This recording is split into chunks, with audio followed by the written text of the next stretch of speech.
Hi, this is Adam from Small Town Machine Shop. Today we're kind of doing a part for the pipe vise, more messing around with an old lathe. So I wanted to turn this round and this down in a lathe. I didn't want to use my 14-inch reed. I wanted to use this guy. So as it goes, whenever you start messing with a machine you haven't used in a while, you lose track of what you're doing and just start messing with stuff. So this is our boye and emmes. I think it's a 20 inch or an 18 inch. I forget off the top of my head. It was, the last patent date on it is August 26, 1902. So it has a bit of vintage to it. And yes, it's filthy. Yes, it needs cleaned. It is getting there. But so the problem I ran into, and you'll find this a lot with these old chucks, it wouldn't close within a 1-inch circle all the way around this. The chuck jaws are not designed to grip something this small. Because I was going to double nut it and grip it like that. So what I'm going to have to do is I got a scrap piece of bar. I'm going to, there's really no reason to turn this and make it square. Because all I'm going to do is drill a hole in it, drill and thread this in there, and this will be an arbor. And what I'll do is I'll cut it off. So I'll just, anytime I need to turn the head of a 1/2-inch bolt, which is probably not going to be very often, but I'll probably thread it down to there or so, and then I'll have a arbor to throw in the handy box, when you need it. So, mess around here, sharpen me up a tool bit. Got a big old Armstrong tool holder in there. And yeah, I was gonna fire it up. I just took one little cut before I started messing with the power feeds, and on this, it just has the clutches. You turn these to the right to engage them, because it's ancient. It doesn't spin very fast. Here, let me make sure everything's clear. This is, before I got the reed, the 14-inch reed, this is only my second lathe that's ever had a clutch. So we'll kick our switch on. Our motor is running. Yes, there's a lot of open stuff. I'm being very mindful. Push our clutch down. That's as fast as she goes. That's a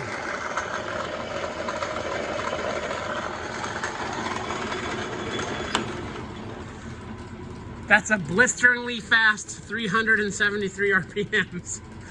So what we're gonna do here is I'm gonna get you set up, and you can watch me take a couple cuts. That has nothing to do with the repair project. It's me messing around on an old lathe, and see what she'll do. I'll bring you back. Okay, we're just gonna take a quick little skim cut of the power feed. I don't know how vibration is gonna transfer over to the phone, so.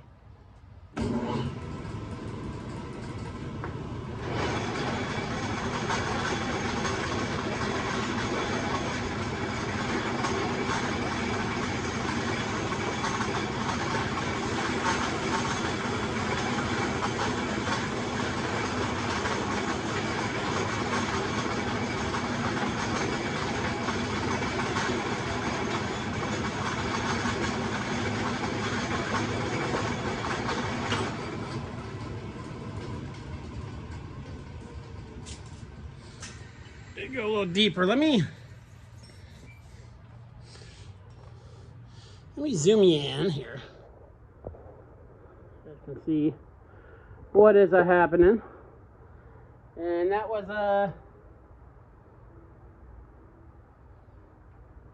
the end was kind of mushroomed because someone was using it as a pin. Let me dial some in and we'll take another cut so you guys can see a little bit more. I'm gonna dial it in. 5, 10, 15, 20, 25, 30. So this should be I actually haven't checked to see if this will be off the radius or the diameter, so we'll see. See how she goes.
That was a nice cut. You can see the shoulder on there.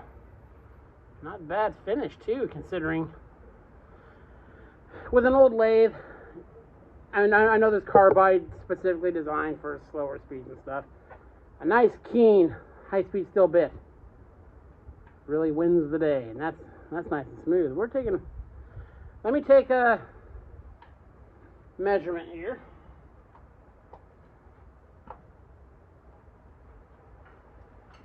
Quick one.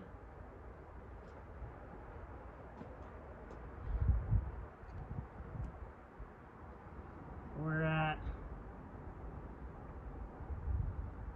1 inch, 420.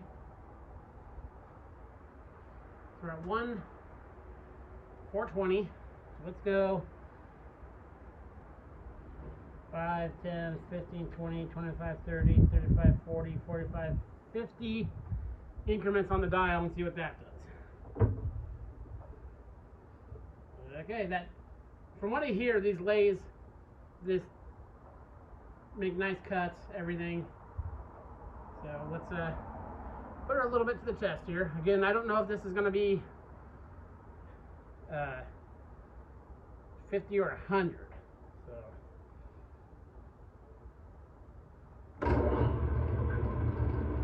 lathe on. Speed.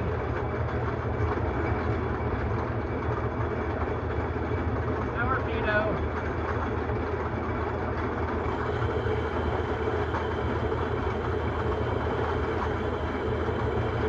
That's a good chip right there.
It's like a spring.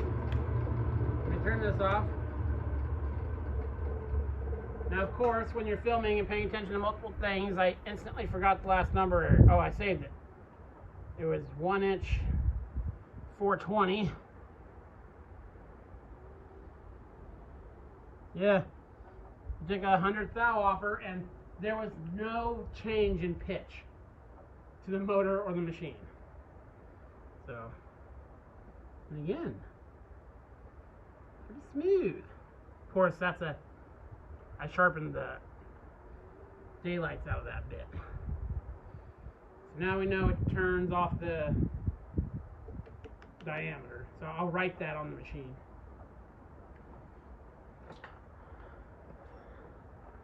Cool. Okay, let's take a deeper cut.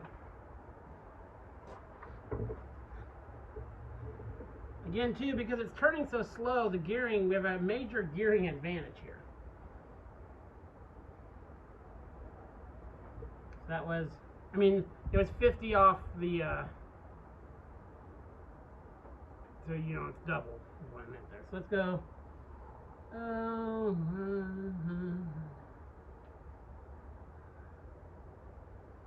you guys.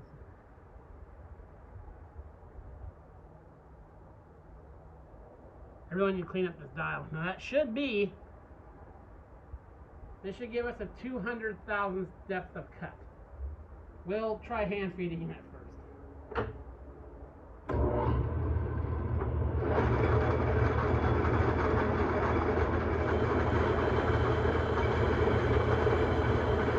Take it in the power feed.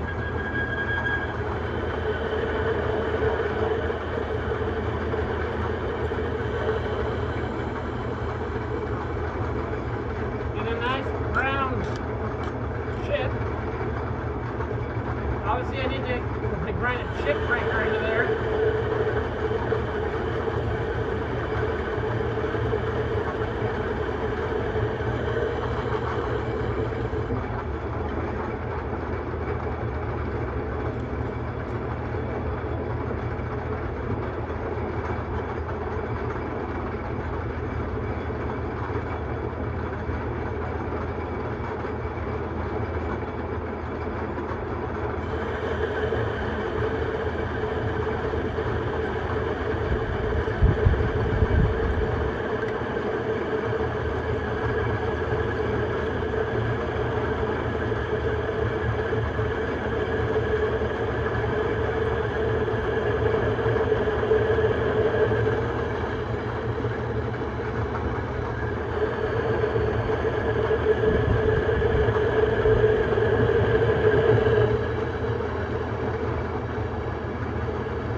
Okay. I bumped the handle at the end. Yeah, look at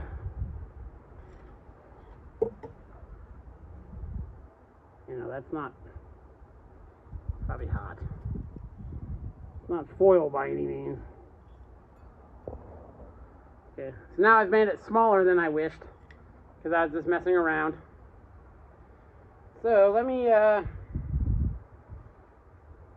think on the other side, this one is flipped over. Actually, looks like I might have pulled my bit out a little bit. Again, testing this lathe for the first time. Ooh. A nice color on that chip, though. Very nice. Okay, let me do some more messing around. I'll bring you back. Okay. Sorry, I reviewed that video. I didn't realize how bouncy that camera is on there. I'm gonna, once I get this guy moved in position, I'm gonna have to, I'll have a remote setup so I'm not sitting on the lathe ways. Because that was my setup right there. Yeah, very happy with the machine. Very cool. So I'll get that part made. I'm just going to go get another one of those. There were the pins off of a forklift. I'll drill and tap it. I'm not going to show that because it's going to be me drilling a hole and tapping a hole. So that way tomorrow we can go ahead and make the replacement part for that. So yeah, sorry I got sidetracked there today, but old machines are fun. Oh, speaking of old machines, next Wednesday or Thursday, there'll be another addition to the shop. So be looking for that video. And I think I'm gonna spend the rest of the afternoon giving this guy a proper cleanup. I got a bunch of super clean or whatever. I'm gonna clean this guy up a little bit. Yeah, still shit's nice and solid. Levers are tight. I need to get new oilers. So if you guys, I'll just look on Amazon, but if any of you have any preferences as to a brand, need some of those, because that's how it oils the main bearings. The one in the front and the one in the back. The rest of it's just, you know, standard oilers. Yep, very cool. This is that on Small Town Machine Shop. Please comment, like, and subscribe, and thanks for watching.